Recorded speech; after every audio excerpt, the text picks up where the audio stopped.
Welcome to the AUA News Inside Tract podcast. Today's Inside Tract podcast is part of the Voices series, which is brought to you by the Diversity, Equity, and Inclusion Committee. Here we'll be joined in conversation with committee members, AUA members, and urologists from around the world to discuss how to build a strong, vibrant, and diverse urological community. Thank you all for joining us for Voices. I am Dr. Marisa Clifton. I'm an associate professor of urology at the Johns Hopkins School of Medicine. I'm currently still the Urology Program director at the Johns Hopkins School of Medicine, and I'm associate chief medical officer as well. I'm really happy to join today and host this discussion regarding the future program in urology. And this occurred at the American Urological Association's annual meeting in April. And it really was a great opportunity for us as mentors to meet with mentees and show them why urology is such a fantastic field. I'll be joined today by student Dr. Manaka Sato, a medical student at the Carle, Illinois College of Medicine. And she was my incredible mentee in the inaugural event. So Manaka, thank you so much for joining us today. Thank you for having me. I'm thrilled to be part of this important discussion. And I know this is, an extra added to your very busy schedule. So we really do appreciate it. And the idea of this podcast is to introduce everyone to this program, to allow insights and maybe think about how we can integrate this further in the future. So I want to get started off and asking you a few questions, if that's okay. Sure, go ahead. Okay, great. So what made you sign up for this future program in urology when you knew nothing about it and you had a lot of other things to do on your plate? Yeah, so conveniently, the AUA was during my dedicated period for step 2. And I became interested in urology pretty late in my medical school career. So I think I was about midway through my 3rd year. I took a urology elective. I fell in love with it. Unfortunately, there's no urology residency program at my home institution, so I really, really wanted to get more perspectives from more mentors. And I definitely wanted something more structured for my first AUA experience. It can be really overwhelming as a lone med student going into this giant conference. Especially because I'm the only one at least in my class that is interested in urology. So I didn't have, a buddy to go with. So I think this made it a little bit more accessible to me. Why did you want to become a mentor for this future program? Well, initially, I had received a barrage of emails. So I will be honest and say that the AUA was pretty relentless in wanting people to join. But that being said, I always love meeting people outside of the field to understand where they're coming from and to potentially, get to learn what the next, group of urologists is going to be. I think one of the best aspects of being a mentor is really learning from others. And if you don't learn, you're not growing. And so I've learned so much from everyone that I've worked with, and I was asked to participate. And I thought this would be a great opportunity. I didn't know if I would qualify. I didn't know if I didn't have presentations that day. I didn't know if I had anything to show to anybody. So I was a little worried and apprehensive. But in the end, it seemed to be a great experience, and you were very great understanding that maybe we were going to move all over the place, see different events, meet different people, and you were so open to that. And I was a little apprehensive because I didn't know if I had enough to talk to you about when we were going from session to session. So I want to thank you for being so open, but I want to say that I learned a whole lot about our next application, our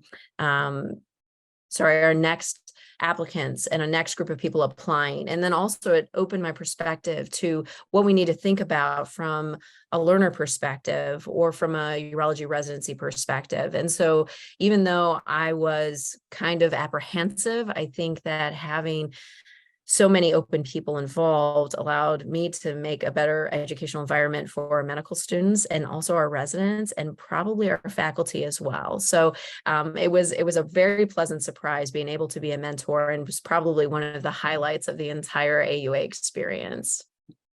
That's so awesome to hear.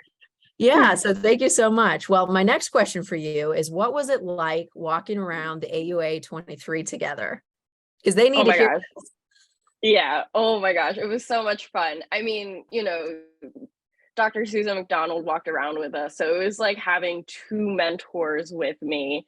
So that was great. And it was really evident that urology was a close knit field. I mean, we would walk two steps and people would be like, hey, Dr. Clifton, hey, Dr. McDonald. Like, it was just like everyone knew everybody and everyone was so excited to see each other. And it was really just nice to see that, as a med student, seeing all these leaders in the field of urology can be a little scary, but just meeting them and talking to them, you can really just see that they're great people who are just so humble and kind. It was great. And we did a lot of things that day. I mean, we started off the morning with an extremely unique experience, going to the JU Open Plus editorial board meeting. I don't think like any medical student has done that, so that was awesome. We went to the SUFU program to listen about discussions in FPMRS and reconstructive urology controversies.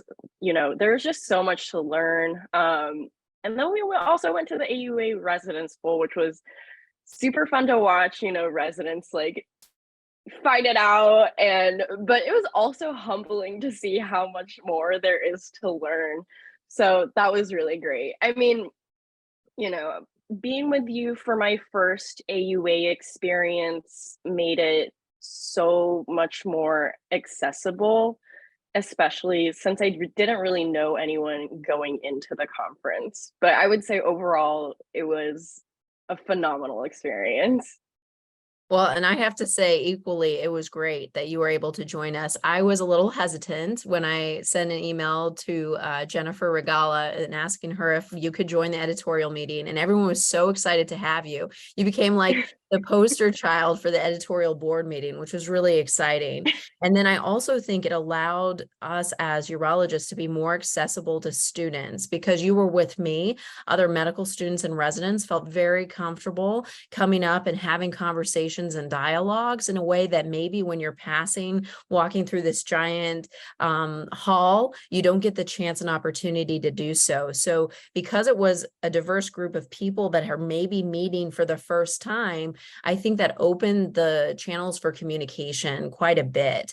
And it also was kind of a conversation starter because everyone was saying, who are you? What are you doing? What's going on? And then we were able to talk about the future program, which I mean, we have never done anything like this before. And the DEI team has really done extensive work. And it was just amazing when we first saw each other in the event. It was so full. We were in the giant open auditorium, all these people walking by, and then they were migrating to this center space. And I was seeing all of these leaders in urology, all of these young medical students engaged and interested, and everyone was just having open conversation. So even as the medical students were getting to know one another, the faculty were chatting, this person here and this person there. It was a networking opportunity, I think, even for the mentors, because sometimes we don't always work in the same space. I do female urology and there are oncologists there. There are male reconstructive urologists, infertility experts, endourologists, and we're all coming together and having these great conversations and kind of connecting the small world of urology further. So I mean, I was really impressed how it just opened up the communications, and really how I was a little apprehensive that we go to these events and maybe they don't want a medical student or a learner present, but really it just helped open and supercharge the conversations, I think, more than would have happened on their own. So, I mean, I think walking around the AUA together was a fantastic experience to me, and the day just flew by. We just had so much to do and talk about. It was a whirlwind. Yeah, I mean, I agree. I agree so much. My next question is, what was your biggest takeaway from the future program? Yeah, I think, there were so many lessons, but ultimately, I think it further solidified my interest in urology. I mean, I learned about so many more subfields in urology, how great the people are, but most importantly, when I pick a career, I want to be part of a field that recognizes its need for change and is actively pursuing that. And I would say the future program is one way that the urology field is doing that. So I would say that was my biggest takeaway. I completely agree. I think this focus of our diversity and inclusion team has really expanded our ideas. We think we're doing initiatives, but then when we meet other learners and we understand how much more we need to do, I think that's very impactful. And it certainly was for me, working with not only those underrepresented in medicine, but those from programs that maybe don't have home urology programs. It really made me think about expanding the opportunities that we have to kind of create a dynamic and exciting future.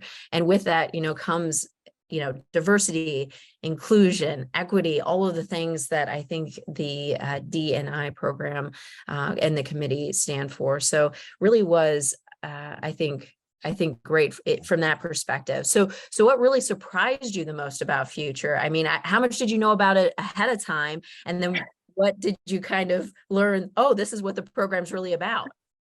Yeah, I mean, it was just a single flyer in my email. So I was like, it says first and second year medical students, but my parents always say asking is free. So I emailed the coordinator and said, hey, can I join? I'm, a rising fourth year, but I'd like to be part of this. And they're like, yeah, sure. Like we'd like to invite everybody. And so, I show up on the day, I have no idea what to expect. And, when we got there at that auditorium, I was just so amazed at the number of mentors who signed up. It really showed that urologists are extremely invested in not only growing the field, but also diversifying the field. And for me, I was really happy to see that. Yeah. Well, I have to say, I was surprised how many people participated. Sometimes when you get these invitations, you just wonder, what is it going to look like and who's going to be interested in showing up? And I'm so glad that you were able to show up because we had a blast together. And we also were able to meet other members of the Future program and spend time with them and their mentors, which I think, again, creates this tight-knit community that helps us kind of expand our understanding and our growth together. So I'm glad you answered that flyer. I really am. I wanted to say that one of the surprising ramifications of this program is actually how it's trickled down to the sections. So I'm part of the Mid-Atlantic section of the American Urological Association, and we have our upcoming annual meeting. And one of the big focuses was really, this was such a successful program. How do we do this for our section meetings? And it really started the conversation. It said, this worked. And what can we do? So maybe not even just medical students, but undergrads, and growing the field, because we really are going to have a dearth of urologists in the future. So I'm excited because that's going to be part of the program coming up in October for the Mid-Atlantic section. And I don't know that this would have happened without the efforts of the team who organized the Future event. So I'm surprised to see that this is continuing forward and maybe diversifying beyond just the American Urological Association annual meeting. So that's very excited. So very exciting. So why do you think programs like this are so important to the urology field? Yeah, so I think we touched on this a little bit already, but we definitely need to make mentorship accessible and equitable to students who are underrepresented or don't have a home urology program, and especially in the field of urology, to women, right? I think it really facilitates networking for students. And actually, part of the Future event, I guess the Future program had paid for the students to go to the Urologic Care Foundation benefit event. And there I met Dr. Linda McIntyre, who's the president of the R. Frank Jones Urological Society. And she said something that really stuck with me. She looked at all of us like sitting at the table and she was like, you have a urinary system. I have a urinary system. Everyone has a urinary system. And, it really told me that we really need to continue to work towards making the urology workforce more diverse to better serve the patients. And I think, programs like this are really important to get students from underrepresented backgrounds to become interested in urology, and then to continue to support them throughout their journey in urology and medicine in general. Well, I think you highlighted a very important aspect. I mean, we've had back and forth communication ever since the AUA, which I would have to admit is a pretty unique experience. Having forward mentorship when you meet someone that you maybe didn't know, and then, it ends in a day, I think that's pretty common. But with this program, I feel like we've been in communication back and forth and talking about things, and we've done various maybe sections of writing about, and now we're doing this podcast together. And I don't know that there is really quite a mechanism like this for learners in medical school or learners in residency. So I think this really is very important, because you're going to see, as we were, I'm going to learn from you as you go through your urology journey and keep me engaged. And you're going to learn hopefully from me and my mistakes as I work through the urology programs, and educating learners and really kind of changing how I approach learners. It has been a growth experience, and I've been really privileged. I want to say that because I have been mentored, I have been sponsored, and I hope to do the same going forward. And I think programs like this highlight the need so that faculty like myself can continue that mission and see the important work that's being done and continue it forward, because I don't think it does any good introducing you to the field but not providing you a support to grow. And I really hope that we can continue this relationship, unless you fire me as your mentor, which you're completely able to. But I do think it is very empowering to have this longitudinal connection. So I think that's very, very important. And there are some growing grassroots initiatives that are trying to sponsor underrepresented in medicine going forward, whether it be from programs that don't have urology programs, backgrounds, experiences. And it's really amazing to see that kind of mentorship and sponsorship that's changing in the field. So I'm super excited about it. And I think these type of examples are great for our field. So that leads to the next question. What are you most looking forward to in our work together going forward? You get to tell me what you want from me as a mentor. What I'm most excited about working with you is the continued support throughout my urology journey. So I met you in a pretty late stage in my medical school career as a, rising fourth year. I think there are definitely things I can still do to bolster my application and all that. But if I had met you, a lot earlier, that would have been, I think, a lot more helpful in terms of research and things like that, things that I don't have access to at my own institution.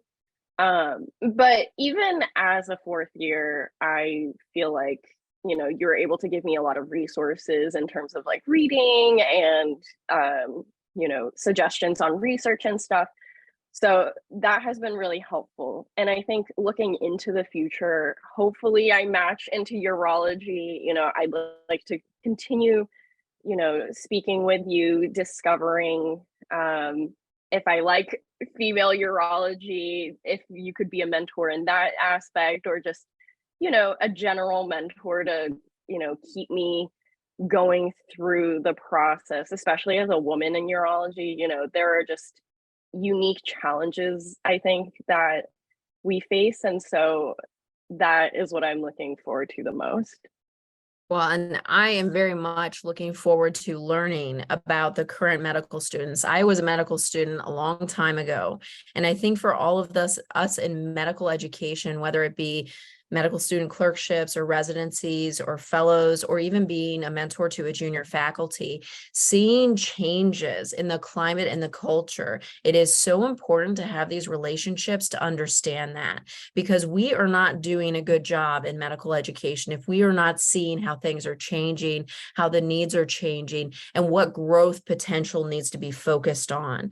And I have to say, when I was a medical student, I had no idea really. I wasn't paying attention to these details. And so as a junior faculty or almost mid-career faculty, it has become so apparent to me that I need to understand this to create an inclusive environment and a supportive environment. Because if I don't do that, then the learning environment really fails. I also think it's really important to understand our rising population of residents, because we're going to have to anticipate what that looks like in the future. So what do we need to advocate for? What are the things we need to have that focus on? And if we don't engage and we live in a bubble, or if I just work with people interested in female urology, I'm going to miss out on so many things. And so having people that are interested in diverse educational experiences allows me and us as educators to continue to grow. I also think that hopefully I can give you some of the examples that I've lived through to help you excel even faster than I did. I really do love giving my experiences to allow other people to grow and maybe not make the same mistakes that I have in my career, because I mean, honestly, we've all made mistakes, and I've certainly made plenty on my journey. And it would be really great to help people kind of move past that and then be able to do exceptional things in our organizations, such as the AUA or subspecialty organizations, but really in the field of urology and the field of medicine.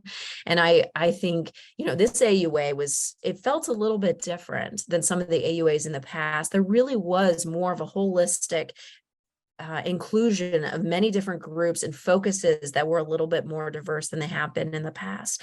It's always important to focus on research and research productivity and the important studies and the advancement of the field in the academic sense. But I think focusing on the leadership aspect, the public policy aspect, the diversity aspect, the educational aspect, it was so inclusive. And as we were going throughout the hall and seeing all of these opportunities, it really reminded me of that. So I really look forward to continuing our relationship and me learning from you and then learning from others, everyone that I met at the AUA, so that we can continue to do this important work, because the field of medicine is undoubtedly changing. So thank you for all of your openness, because you were very open, and it's so important for us to have these dialogues as we go forward. So I'm looking forward to those things. I'm looking forward to see what the AUA has to do in terms of advancing our field and advancing our urologists and advancing our patient care. Okay, so this leads to my final question is, what else do you want people to know about your experience in the future program? I think, you know, this is kind of like advice, but I would say no matter what stage of medical school you're in, it's never too late to participate. I think everyone can benefit from mentorship from, you know, these great leaders in the field of urology. So highly, highly, highly recommend. And also, you know, I was on the fence of going to the Urology Care Foundation benefit event because, again, you know, I was like walking in there alone, but I really recommend going to that as well if they do it next year. It was so great to debrief with other students going through the same experience or similar experience. I'm sure no one had the same experience, but you know, talking about their day with their mentor and, you know, talking about who they met and the experiences that they had. It was just so nice to hear everyone's, you know, different perspectives on their days. And we were able to share resources and, you know, come together and talk about all of the things that all the little, you know, pearls of wisdom that we got from our mentors and share them amongst each other. So that was really great. I also learned about the Michigan Urology Academy, and they're trying to get students without a urology home program or students who are underrepresented in medicine more information about urology and ways to match successfully in urology. So those are my two little tidbits. Well, and I will also say from the faculty perspective, I would like to say that all of us get a little bit comfortable in our circles and what we're doing. And I want to encourage all of the urology faculty, whether you're in academics or private practice, to consider engaging in these types of experiences, because not only does it allow you to help someone, it allows you to grow and think about things differently. And I think the future program, although I was like, oh, I don't know, I'm not sure, I kind of waited the last minute to sign up, it certainly was an amazing experience for me. And it really challenged me to think beyond what I thought the meeting would be like. And all of us kind of get caught in the day-to-day or what we have to do at the AUA. And it's really refreshing to have new conversations, new experiences, and expand outward. So not even just the future program, but I would say trying to engage in all of the other opportunities to see if that speaks to you and allows you to grow in the field, re-energize your passion within urology, and then help sponsor people in the future. So I think my biggest takeaway was that I can still do new things. I can still be engaged. You can still meet new people. And it really is energizing. And in the end, it helps the field and our patients. It helps the care that we deliver. And I'm really excited to see about the future of urology, because with these events, seeing the excitement of our medical students, it certainly is a very energetic space. And it's helpful for me because within the AUA, I am currently the chair of the Medical Student Education Committee of the AUA. And these events are well attended, they're engaging, and we really have the opportunity to bring more individuals into this very exciting, incredibly important field. So I would ask everyone to break outside of their shell, take a few minutes, and think about what they can engage in next year or throughout the year within their section to advance our field within urology. So I think we're close to time. Manaka, it has been beautiful seeing you again. I know that we're going to continue conversations going forward. I am positive that you're on your sub-internship experience right now. I am, yeah. It's been very, very fun. Well, and I'm really excited to hear that this event helps spur you on in urology and that you're still passionate about the field and you weren't overwhelmed with all the meetings and the running around that we did together. I think we logged about 6 miles together when I looked at my Apple Watch. So it was a pretty busy day and we still have you. So that's very exciting. And I want to wish you well in your journey. And I also want to wish all of our medical students who participated in the future event well, because I do believe that the field of urology is great and has a lot to offer, but also we have a lot to offer to our patients. So Manaka, I know this is a little intimidating to be part of a podcast for the AUA, but I really want to thank you for your time and your dedication to all of the learners out there. Thank you so much for having me. It was a blast. This has been Voices, an AUA News Inside Tract podcast, and is brought to you by the Diversity, Equity, and Inclusion Committee. For more information about the AUA's diversity, equity, and inclusion efforts, visit auanet.org/diversity.